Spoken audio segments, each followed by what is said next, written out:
What's up? What up? Hey. Well, hello to John and Alex out there. Hello, John and Alex. How you guys doing?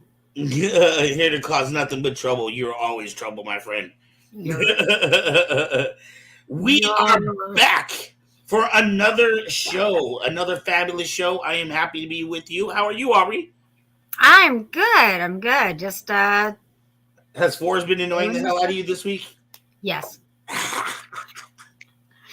Nah. As it should be. He's been great. He's been great. Just hanging out and doing stuff. I took him around and I actually took him hiking yesterday. No, he's been doing fine. Just we've just been hanging. Nice. As we do. John said he was the first to hit the like button tonight. Yeah. Just use the like and subscribe. But no, we were supposed to go to Phil's today. I totally forgot Kyber Cave was happening. Totally forgot Hearts of Kyber. And we were going to go drive over and see Phil and Jackie. And then I remembered right before we left. Are you guys heading over there after? No, it's 10:30, and I'm like, oh, shit. So no, I'm at the house. Are you heading over there after? No. It's just going to do it. No, we're going to do that on Thursday. Oh, okay. I'm going hang. Yep. Kill. So anyways, we're going to be talking about Lou Gehrig's disease. Yes. Amyotrophic lateral sclerosis. Yes, that is right. Let me pull up the definition card here while we're... Oops, let me pull up this one instead. It's all right. There we go. All righty. You want me to read that? Sure, yeah. Let me take this little logo off the corner. That might be easier. Mm-hmm. Amyotrophic lateral sclerosis, ALS, is a progressive nervous system disease that affects nerve cells in the brain and spinal cord, causing loss of muscle control. All right. Okay. Progressive nervous system disease that affects nerve cells, brain. So, okay. I've heard other things can be attributed to Lou Gehrig's, but yes, this is right. And that one with that definition, it's a little bit hard to kind of really realize what we're talking about. Yeah. Really quickly in the comments, John, I am ready for you if you think you are ready. We don't want to rush you. If you feel like you are ready to come back to the show, we are happy to have you anytime. This is your baby. Your child. I'm just babysitting for a while. And you've been doing a fantastic job. We've been happy to have you here. So this disease is actually it's called ALS, but it actually has another nickname that it's probably better known for. Yeah. You want to tell people what that's called? It's called Lou Gehrig's disease. Right. Named after a famous baseball player named Lou Gehrig. Right, exactly. And right off the bat, we're going to go show a little video of who Lou Gehrig was, and he's going to be talking a little bit about this. We're going to go from that video, and then I'm going to flow right into another video that will give you more of a visual representation of what this is. Because reading that definition, it's a little bit hard to understand what exactly happens to you. So I think it's better, a little better visually taken care of. So here, let me get these. All right. So we're going to start with this one here. First baseman Lou Gehrig hung up an amazing mark by playing in 2,130 consecutive games.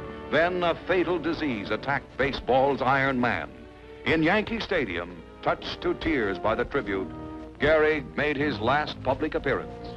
For the past 2 weeks, you've been reading about a bad brag. Today, I consider myself the luckiest man on the face of the earth.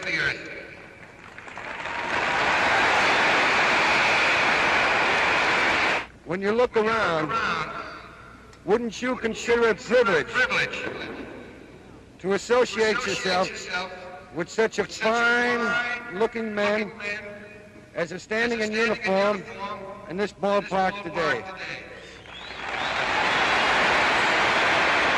That I might have been given a bad break, but I've got an awful lot to live for. Thank you.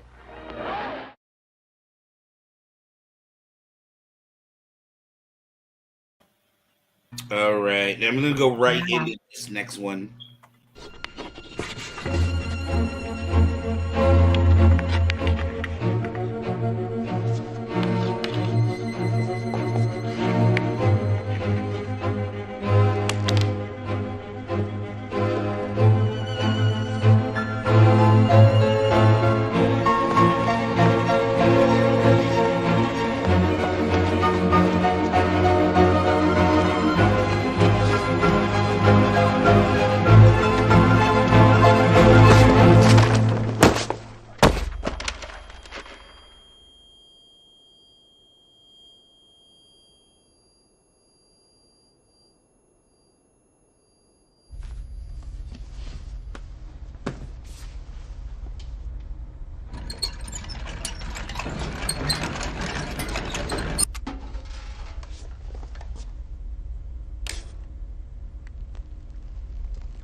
Very good.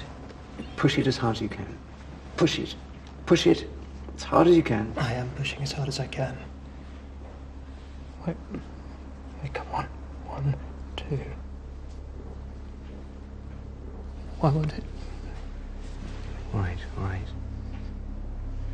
Fourth finger, fourth peg.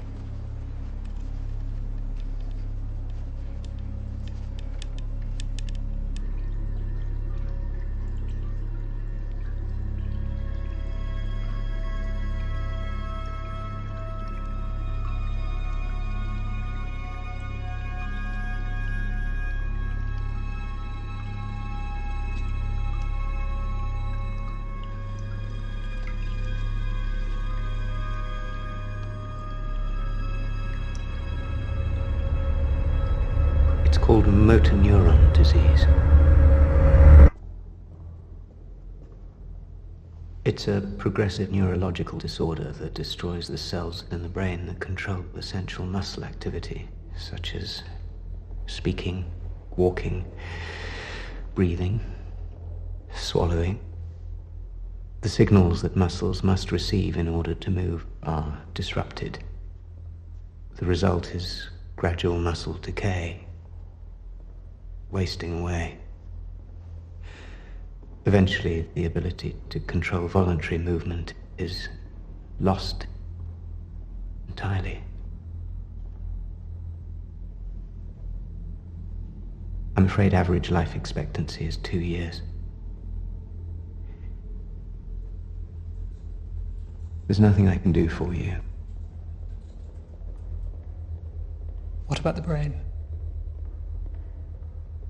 The brain isn't affected. Your thoughts won't change. It's just that... well, eventually, no one will know what they are. I'm ever so sorry.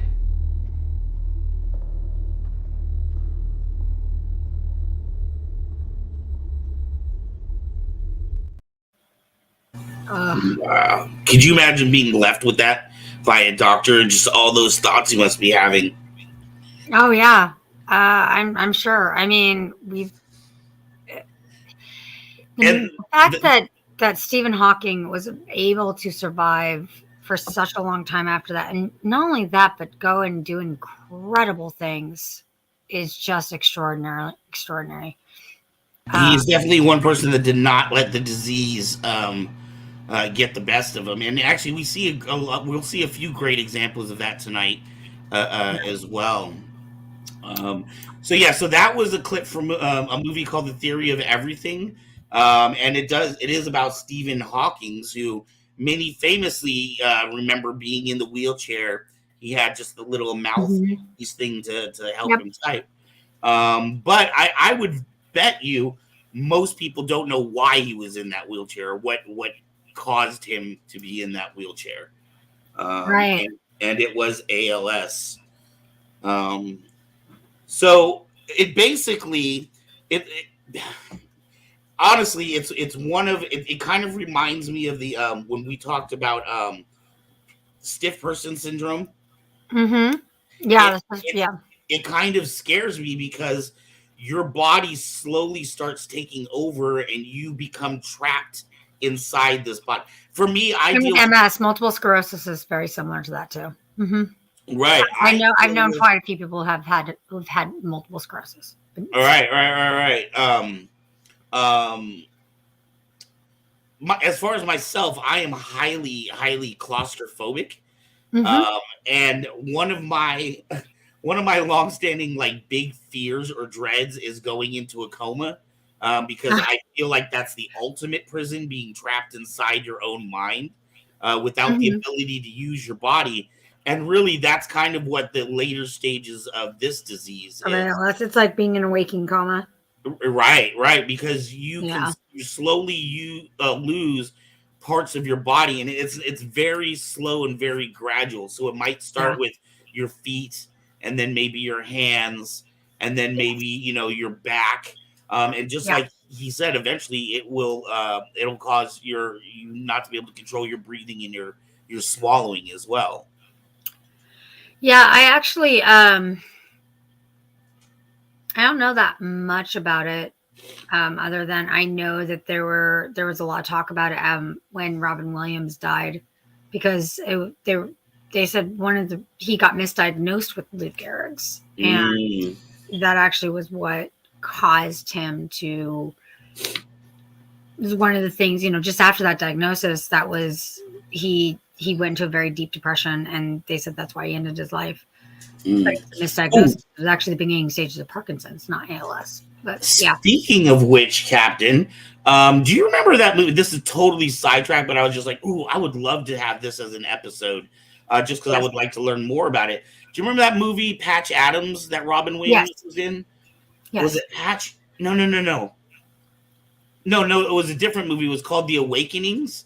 I think, it was Robin Williams in that. Robert De Niro, I believe, was in that. But it was these people that were like in this coma, and then all of a sudden the doctor comes. They woke up from it. Yes, right. But then they went back into the coma somehow. They went back to the vegetative state. Yeah. I would like to figure out what that thing was and talk about that thing. Okay. And that sounds like a really fascinating case study. Right. They made a movie out of it. I don't know if that was something that happened in real life. I think it was, but I believe it was based on a true story. Now, of course, because there was something like that. There's another movie that was like that too. It had to do with a boy, about a boy who had something similar, completely in his own head, almost vegetative state, and then he woke up out of it, and then eventually in the end of the movie he went back into it. Oh, can't remember what it's called though. Yeah, we should look that up. So I actually did do a little bit of diving. I found some quick facts about ALS. I just I would go through this list, and then if there's one that catches your attention or you want to stop and talk about, we'll stop and talk about it. ALS can strike at any time, but it most commonly strikes between the ages of 55 and 75. Wow. It's estimated that 14,000 to 15,000 Americans have ALS. It affects slightly more men than it does women. Military veterans are 1.5 times to 2 times more likely to develop ALS than people who haven't served in the military. I find that very interesting. I think I can hazard a guess as why. Again, it's only a guess. What would you guess? I think it has to do with repeated trauma to the brain, because and to your adrenaline. The adrenal glands is probably I don't think it's always the case, but I think this is something that does happen.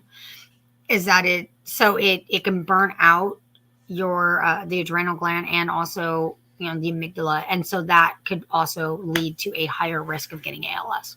Wow. I think that's what it is. That's just, again, that's a haphazard guess. Mez here says her friend passed from ALS. Mez, were you around this friend? Like, was this friend local or was it far away? I know you said you sang at the memorial, but like, what I mean to say is, did you know him enough to be around in his final days to see what kind of a condition he was, or maybe to have known him long enough to have known him when he was healthy compared to changes that you might have saw. If you have some input on this, we would love it, Mezzo, because I've never known anybody to have this disease, so I don't have any input on a personal level to offer. I'm going to keep going with this list, and then maybe Mez has some words of wisdom for us.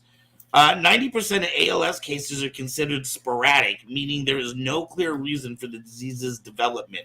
Right. 5 to 10% of ALS cases are familial and due to mutated genes.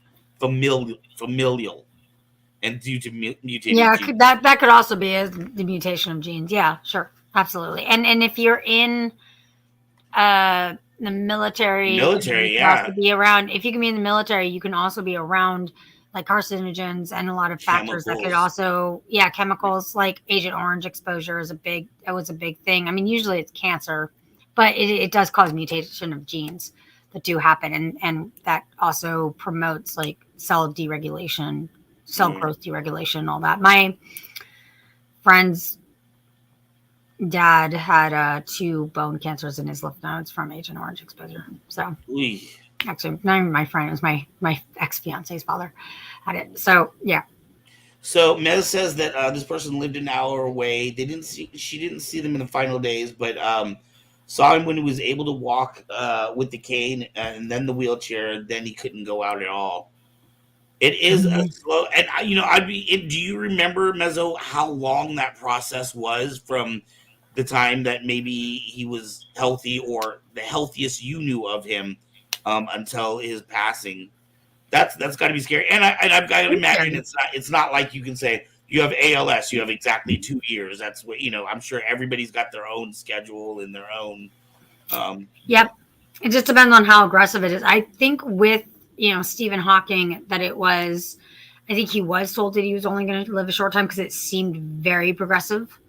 Right. For him. But then he managed to survive for a long time. Like he lived to be quite an old man. Yeah, I mean, I remember Stephen Hawking. I've only ever known him in the wheelchair. I didn't know about Stephen Hawking's when he was a healthier, younger man, person, right? So, and I seem to. I think he lived with it. I think he lived with it for at least 40 years, I believe. Yeah, I have to take a look when he died. Good question. But I know it wasn't that long ago. All right, so I'm going to keep going with this. So he died. He was born on January 8, 1942, and he died in 2018. So, so he lived with the disease for a very long time.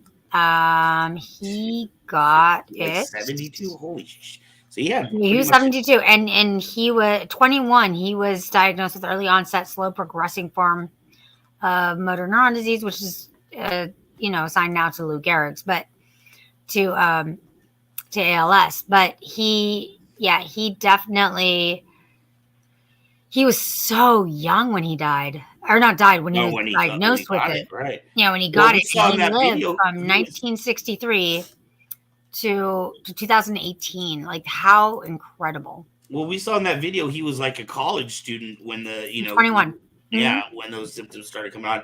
Mezzo says most of the diagnoses usually pass between 1 and 2 to 3 years of diagnosis, and on the rare occasion when they happen to be on a decade. So he's got to be the ultra rare exception. Right. He lived decades. And this does go back to something that Jon and I have talked about on several occasions, right?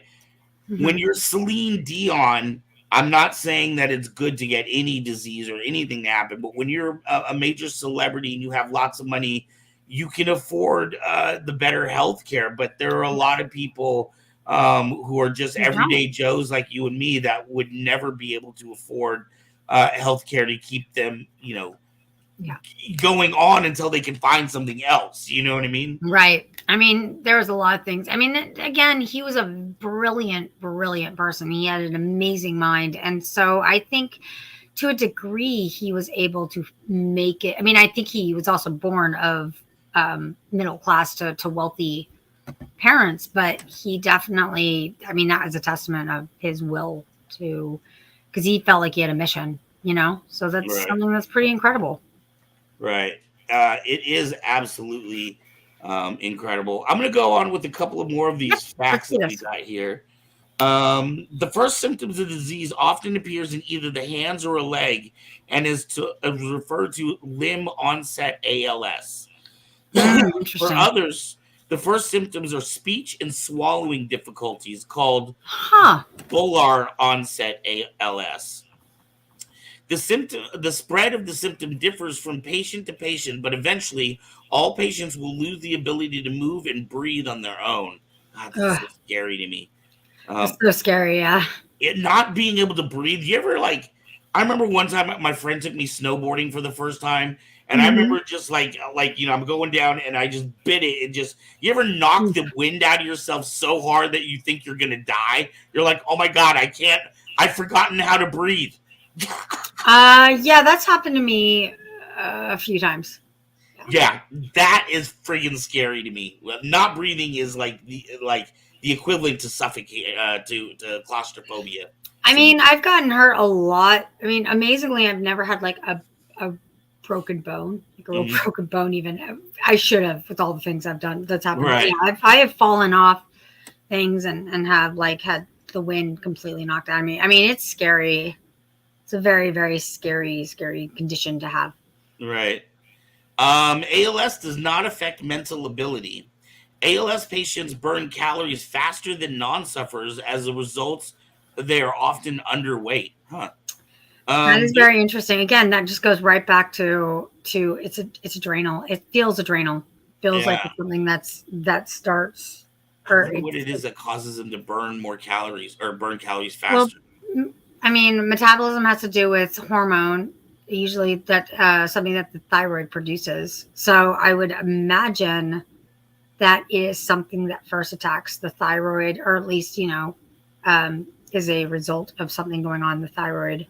Again, I'm not a doctor. I'm not a diagnosis doctor. I'm just neither am I. using my knowledge of this of the way the body works to get a theory on it, to get an educated guess. Not a theory, it's a hypothesis. I'm giving a hypothesis of what could be at the cause of it. Right. And this is a good time. It's really interesting. Okay, so remind people every week that neither of us are medical doctors. These are I did not go to school for that. Right. We've done gone to school and taken some classes, but not specifically for this. We didn't graduate with these and are working in the field. These are things that we are studying, that we were interested in. We pick a topic every week, and we do a little bit of studying on our own. So if it is something that you want to know more about, or maybe you think this is affecting yourself or somebody in your family, please don't take what we're saying tonight as the Bible. This is just a jumping off point if you want to learn more about this. Yes. I'm going to go back to a couple of these, and I think we're going to roll another video clip because I really want to get into this one. Let's do it. Burn calories. There isn't one test to diagnose ALS. Diagnosis is done through a variety of observations and scans.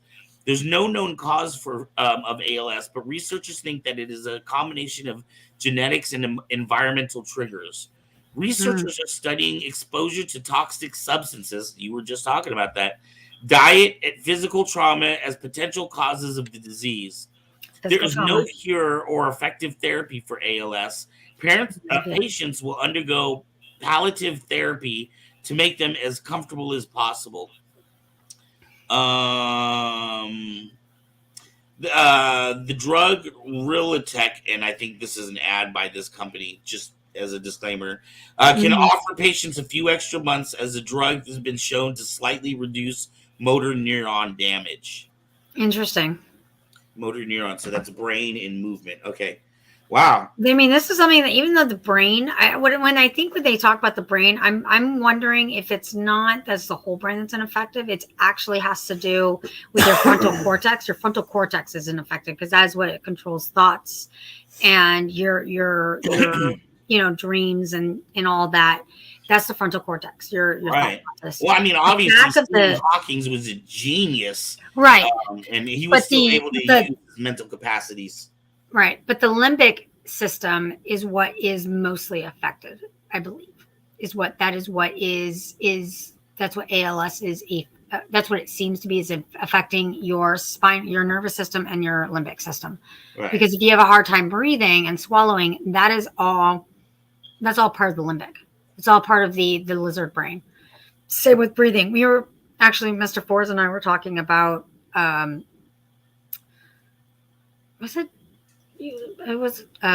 were talking about,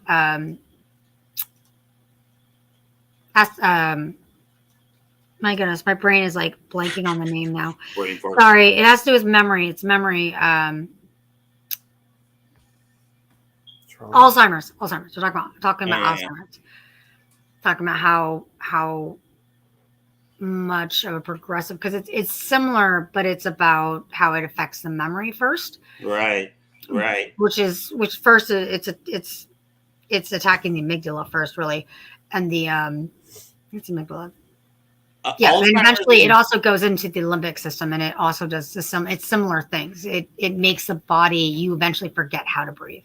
Alzheimer's and dementia are two topics I would love to cover on this channel at some point as well. Dementia is very interesting. So if you have Alzheimer's, you have dementia. If you have dementia, doesn't mean you have Alzheimer's. Very fascinating. Yeah, I honestly don't know the definition. Well, you know what? That's a whole different show. That's a whole nother thing. It's a whole other show. I'm just saying it's very interesting how similar in some ways they are. One affects the brain in that way, and the other affects the body. It's just different. It's two different sides of that. It's like the opposite coin. Right. So it's really fascinating. I want to roll this next clip, and then this next clip, what's very interesting is so this next clip is the real person that there is a book about that later became a movie. So this isn't clips from the movie. This is from a real interview with the gentleman that the movie and the book are written about. I believe when we were talking in the boards, you read this as well, didn't you, Captain? Yeah, so this is a book that I read a long time ago too, and I would absolutely love to discuss it with you after we see this little clip. But God, what an amazing, amazing man. Here we go. My hands are going, which is the next phase after the legs. What does that mean when you say your hands are going? I won't be able to use them in a short while. Things are very heavy to pick up. You used a cruder example when we were in your bedroom before. Should I say it on TV? Go ahead and say it on TV, because in many respects, I think it brings it home far more than everything else you've been talking about. I'll say it on TV then. Somebody's going to have to wipe my ass. We had developed something we called the ass wipe test. Yes. Was he going to be able to, was he still going to be able to wipe his own behind? Right. And when he couldn't, I remember him talking about that and describing it as an act of love that a friend of his was able to do for him. On our Tuesdays, we would have the same ass wipe test. And he said, at first, I hated to lose it, that ability. It seemed shameful. He said, but then I realized that deep inside all of us, there is an infant who remembers what that was like when our mothers used to do it with the powder and things like that. And I don't think we ever got enough of that. And so I'm just enjoying my second chance at reveling in being an infant again. I am being fed now.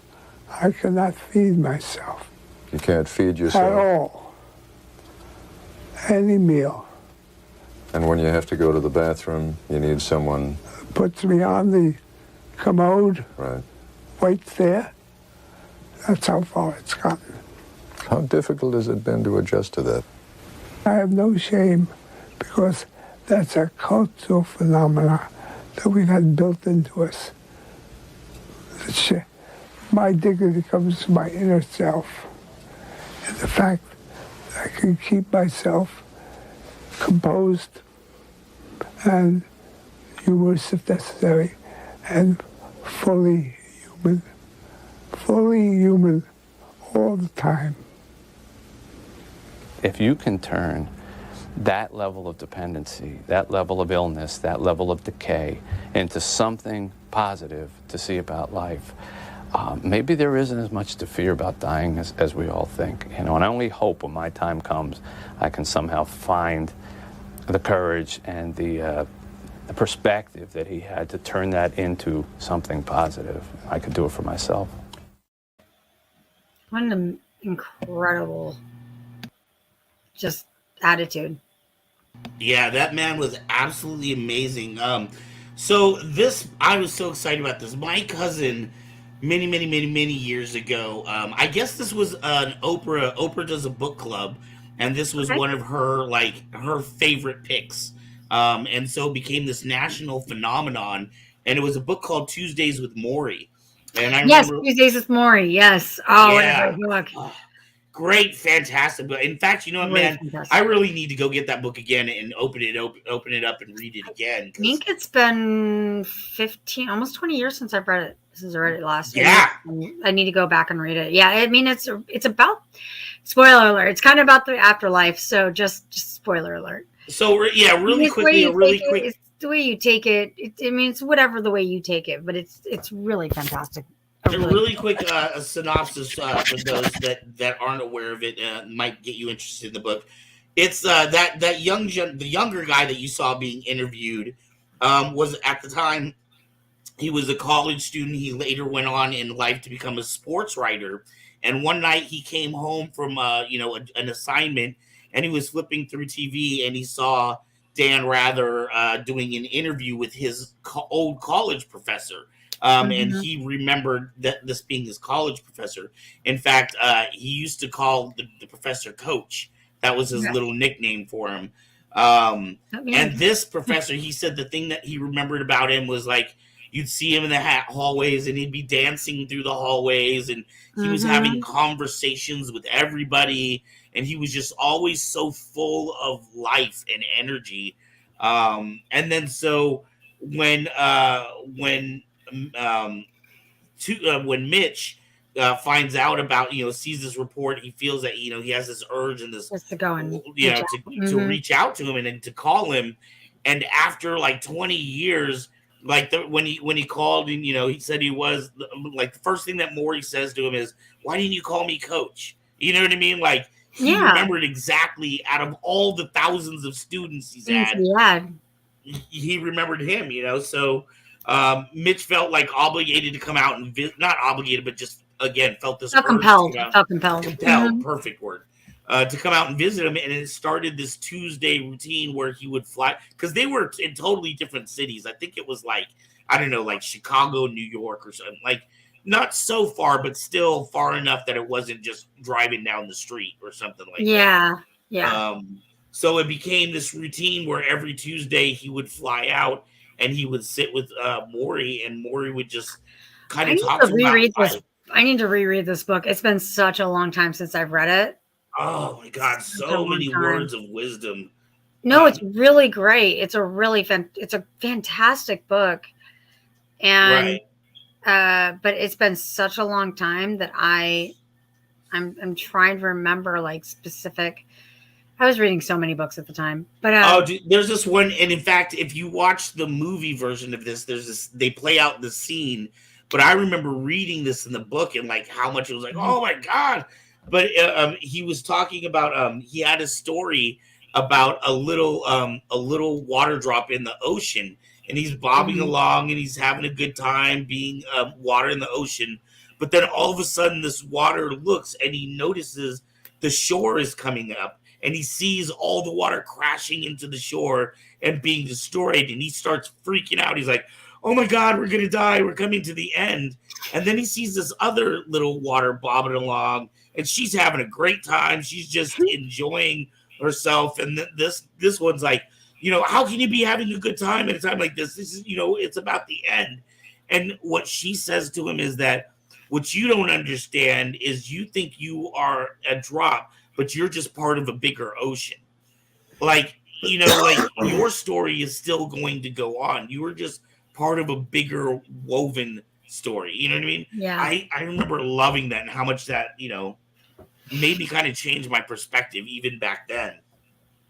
Well, we're all part of the great circle of life, The circle of life. Yes. For some reason, I was thinking of Land Before Time, but yeah, I mean Lion King too. So yeah, so if you Or get an or Never Ending opportunity, Story. We're all part of the Never Ending Stories. So I love that line. That line is so great. Atreyu. Die.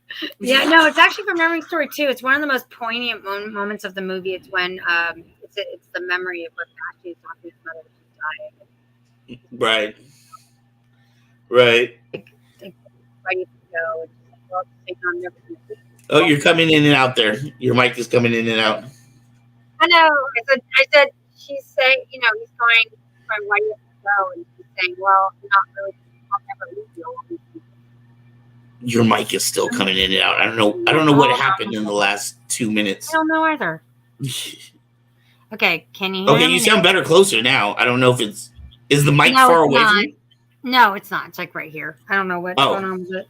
Let me just put my hair back so that helps. Okay, so I will say this. I will say this a third time. Do it again. I said so in Neverending Story 2, the most poignant moment of the thing is that like he goes and sees his mother in the hospital and she's dying, and he's saying, she's like telling him, I'm always going to be with you and don't worry and I'll always exist. And he's like, well, what do you mean? She goes, because we're all part of the Neverending Story. And he says, even when we die? And she's like, yes, Bastian, even when we die, we still exist. Wow. And it was like such a poignant moment. And it's kind of like that whole thing with the Tuesdays with Morrie is like, even if that person passes on, you still have all those memories. You still exist. We still are all part of something bigger. Right. So like those little drops of the ocean, we're still part of that bigger story. So that's right. all it reminds me of. It's a really cool little part. But anyways, yeah, I mean, there's so much perspective that you can gain because you have to put your trust in other people when you have ALS. You just have to, or MS or any of that, because you have to. Your body is decaying. It just sucks. And I just love his, his dignity about, when they called it the ass wipe test, and that's. Because that's such an embarrassing thing for everybody. You know what I mean? And for him to have that kind of perspective and see it, he said it was a loving gesture that his friend could do for him. You know what I mean? And it really, it is a loving gesture. It is. And the thing is that I think at a certain point when we reach that point when we're close to that time, I think at a certain point, you have to have that kind of dignity because you are going to need that help. I mean, I was helping my friend, one of my best friends, take care of her mom, and she's been in my life as a mom, kind of mom for me too for the last 25 years. So it was like, so all of her kids were basically there with her, but it's that same thing. You have to you have to help them to the bathroom and help them take care of, and that's something you have to do when that happens. But when people have Lou Gehrig's, it's worse because they don't feel like they're dying. So they don't understand why they can't pick that up or why they can't do it. So you have to find that dignity within yourself. Right. Well, and even like, well, I'm not going to have dignity. Even when you can understand, I'm sure it's very, it's, when you're able to, when you've done things for yourself your whole life, or, because they say that most people tend to be older when they get this. Obviously, Stephen Hawking was an exception to the rule. But, when you've done things for yourself for 50 years or, and then all of a sudden things that you used to be able to do easily, like brush your teeth or even just drink a cup of water, you now have to get assistance with. I'm sure it can be, feel dehumanizing. I can't speak probably. No, you're right. No, absolutely. So hey, I want to roll this other clip here. Yeah. I have one more clip, and I actually chose this one because it was a little more fun. I can't remember if I told Mezzo to edit this one, so there may be a little bit of a pirate language in here if it did not get edited. So we'll see. We're rolling the dice. Here we go. Okay. This is from a movie called You're Not You. Come on, just a little. Give me a couple kicks. There you go. Just try. My husband bet you had a spinal cord injury, but I can spot one of my own a mile away. I'm right, aren't I? Yes. He lost. Now he owes me the sexual favor of my choice. I'm Marilyn. This is John. And now, in addition to other intimate details, you also know our names. I'm Kate. This is Beck. After this water torture, would you care to partake in a little herbal therapy? It's not the prescribed treatment for this painful ass disease, but it sure don't feel good.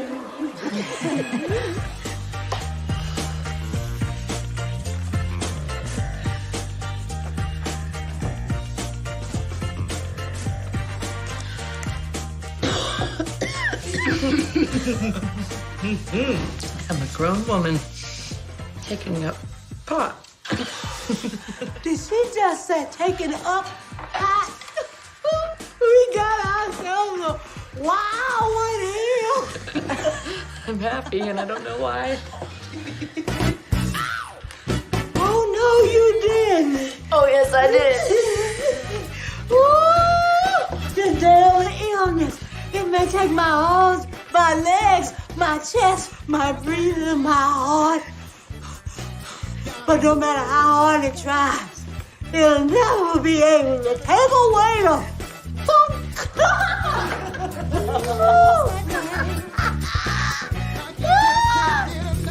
Ooh, yeah. Uh-huh. That's it. Hit it, girl. Yeah. Go on, girl. Come on, girl. Get it. You seeing this? Hell yeah, I see you. Shit, yeah. Yeah, you heard right. Shit, damn, shit, damn, shit, damn, shit.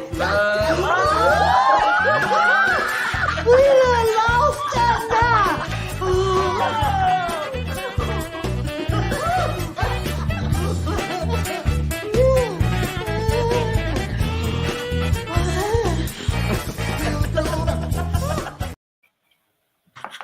Sorry, that was so sweet. That was a sweet clip. I wanted to end the clips with a more lighthearted, like a lot of times we look at these diseases and we see the negative and the bad things, but I wanted people to see the joy, I guess, if there is some joy.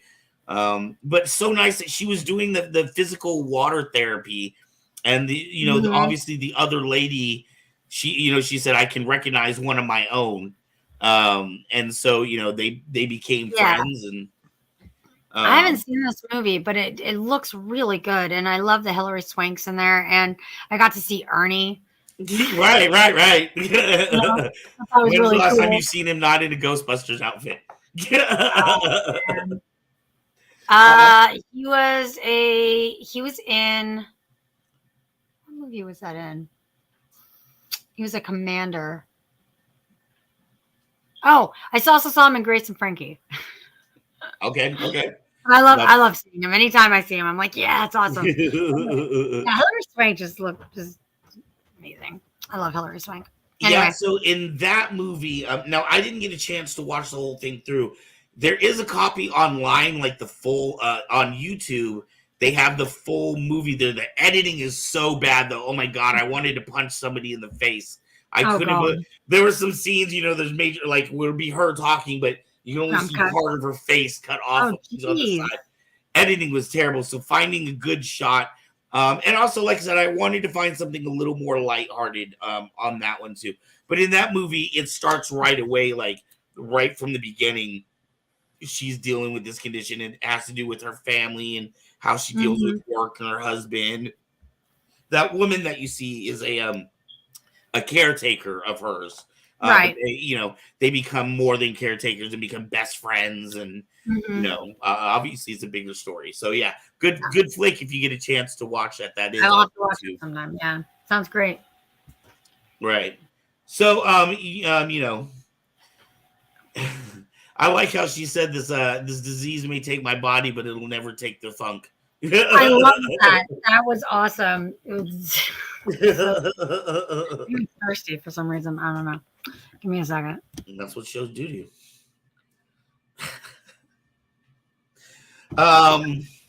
Anyway. Oh, so okay. And I just realized too, just so you know, right now we are black. There's dead air for anyone that's watching it live right now. When you watch it on playback, this will totally be all no more. Oh, and we're back on. Okay. Okay. Oh, you had got a copyright strike. Oh, did we? Oh no. It doesn't matter on this show because this show can't get monetized anyways. It's one of the shows that we have that can't get monetized.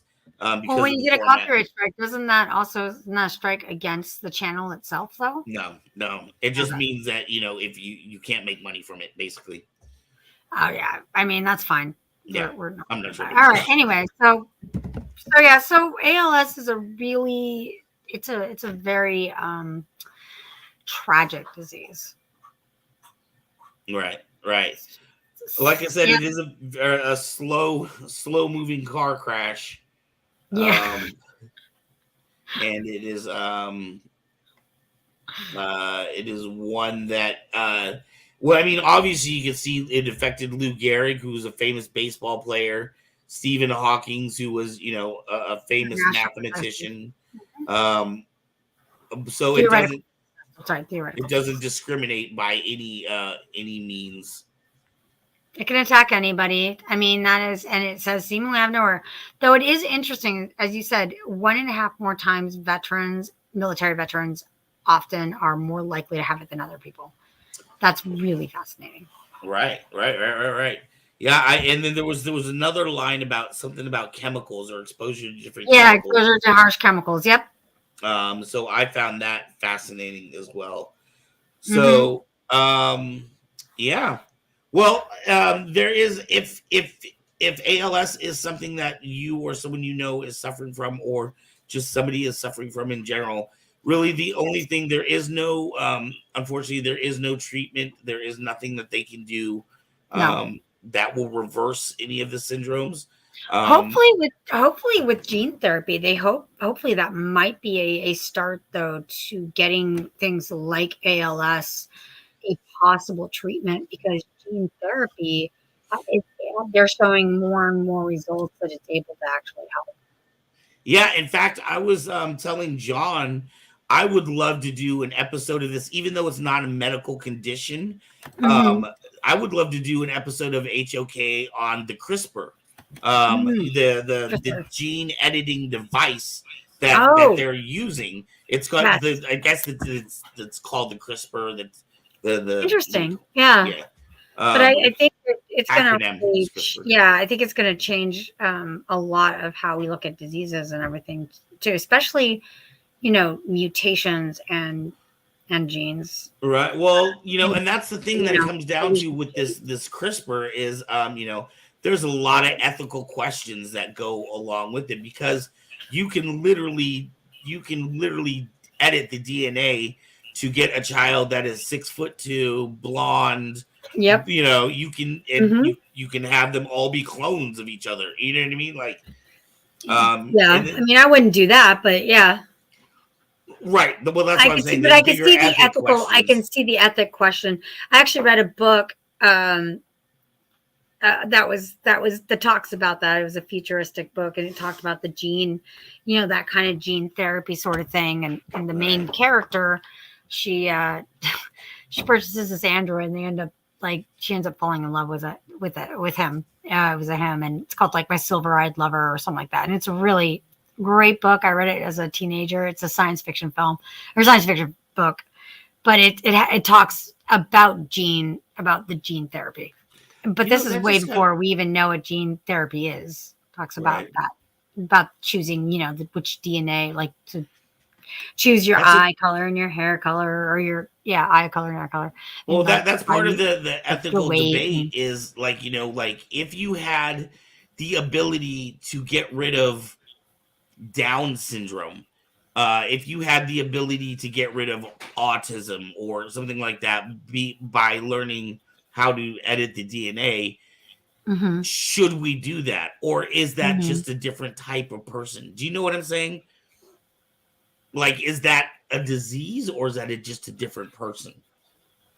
I mean, I'm sure it would make people that have Down syndrome, not that they're a problem, or that there's anything that, I'm sure for them it'd be nice to know how what am I saying? There's nothing wrong with people with Down syndrome, but for them, I'm sure their lives would be easier not having it. Right. I'm thinking, people with cerebral palsy or something like that, or our good friend, the boy Wonder, how much his life would be better if he didn't have to use a walker. So, that comes down to if we have these machines where we can do these things, should we do it? Or is that too much playing God by deciding what diseases should be allowed to stay in and be chance and what diseases we should just outright say, we're getting rid of this. No more. I don't know. I'm under that thing that I'm under the while they can make or break somebody or that, it's about testament of like willpower or whatever. I honestly think that if you are able to make it so your child doesn't have that disease, I think I don't think that's a bad thing. Yeah. Because then it limits their suffering because there are children who are sick and the other kids who are unhealthy. Unfortunately, that child, all the energy gets put into the sick child, and those other kids get victimized into that whole thing. So it is, and they resent that kid that's sick, and it's not even that kid's fault. Right, and I just wonder, like, where does the line get drawn in that? Like, what if a parent's argument is, well, my child needs to look genetically beautiful because ugly children get picked on. Or my child needs to be tall because short people get picked on. Well, you know what I'm saying? I don't think it should be necessarily because of that. I just think that, if you have an actual illness, gene therapy is a useful tool. Right. Do I think when it goes to that, I want my child to have blue eyes? There are people out there with money that can afford to do that and would do that. Yes, it has to do with money, really. We're going to put it that way. It's like, well, you've got the money. I guess ethics don't really matter anyways. Yeah, that's a whole different discussion. When it comes to things like ALS, I think that gene therapy may be a very viable tool, and I think it should be used for that. I don't think there's an ethical issue with it. Right. Yeah, I think we can both agree. Unless it's something that is only being given to the very wealthy. Then I would have a problem. Right. I can agree with that as well. All right. Well, I think this is probably going to be a good place to wrap this up. This has been a totally interesting topic. Again, if you are interested in some of those, we got to see The Theory of Everything, which was the Steve Hawking's. I highly suggest you read Tuesdays with Maury. Yes, if you have the time. I agree. Or watch the movie if you don't get a chance to read the book, but reading the book's always better. And that last movie was called "You're Not You" with Hilary Swank. I would have to watch that at some point because that looks like a really great movie, and I love both. I love Hilary Swank. I think she's a fantastic actress. And that whole movie is free on YouTube with terrible editing. I would rather look for it with the good editing. I don't want to look for the bad. No thanks. So, anyways, yeah. Alrighty. All right. Miss Aubrey, I don't know if we've necessarily decided on the topic for next week. I don't know yet.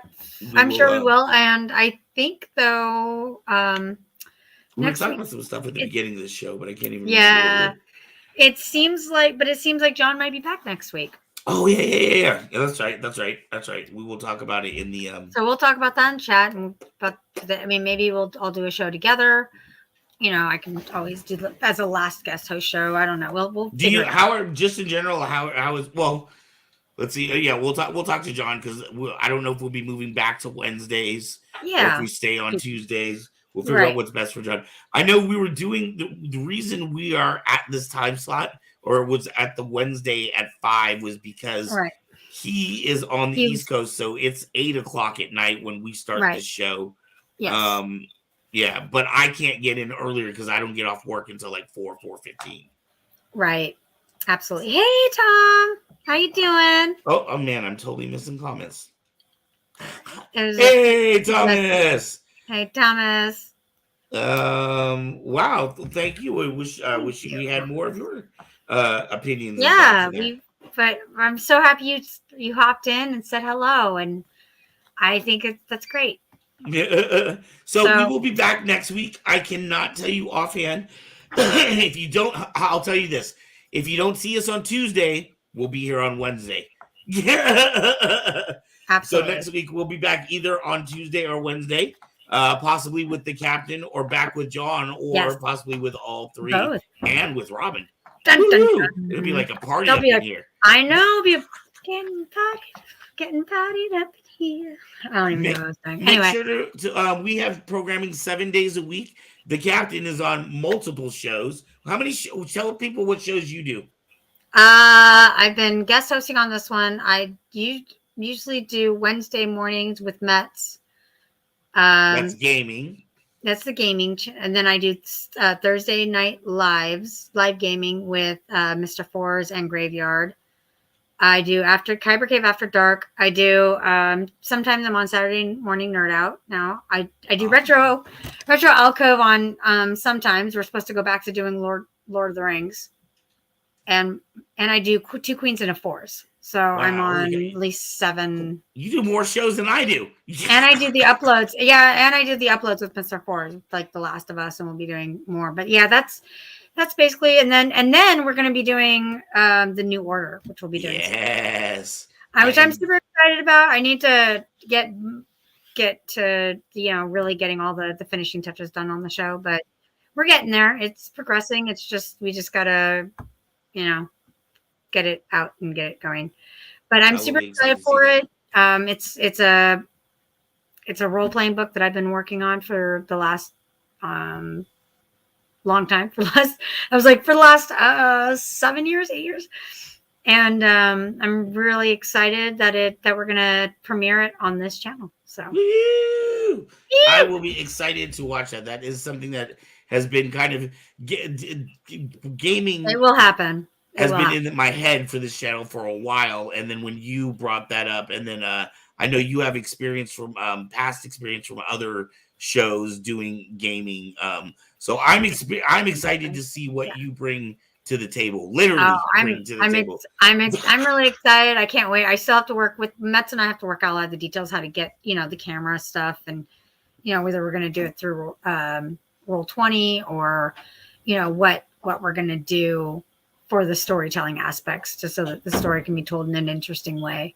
So, yeah, not just with everybody playing characters and doing all that, but just being able to tell it in a really interesting and awesome way. So, yeah, I'm really excited about it. So, anyway, I know we got to get going. I want to remind everybody we are coming up to our final days. Today's the 25th. Oh, yes. At the end of this month, our promotion is going to be off at the Kyber Cave. Everything is 20% off right now if you use the code AbiliTV. And then on top of being 20% off, 20% of your purchase will go towards getting Mr. Jon a wheelchair. I did see he made a comment about something was arriving at his house tomorrow or something like that. Yes, on the 2nd. It was on the 2nd.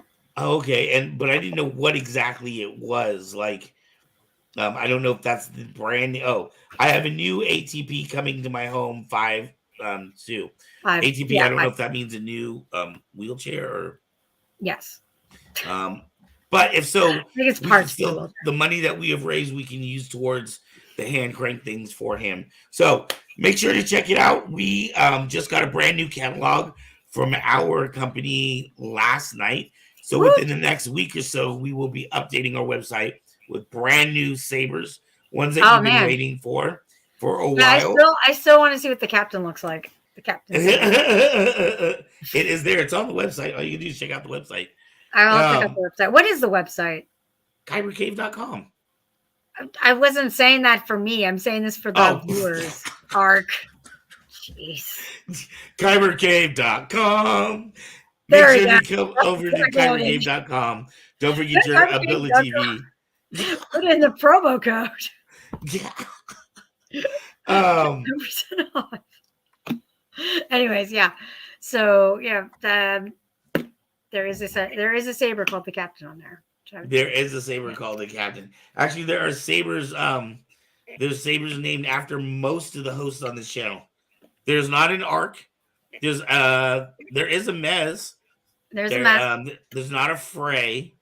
There's not a David either, is there? Yeah, right? There's not a David, and we're gonna have to think of something a little more, a little unique. More unique than David. He was saying he hopes that he gets called the meat grinder.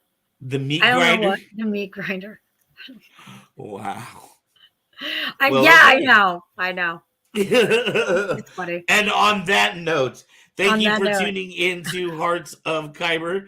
Aubrey, I will see you later. Y'all have a beautiful night.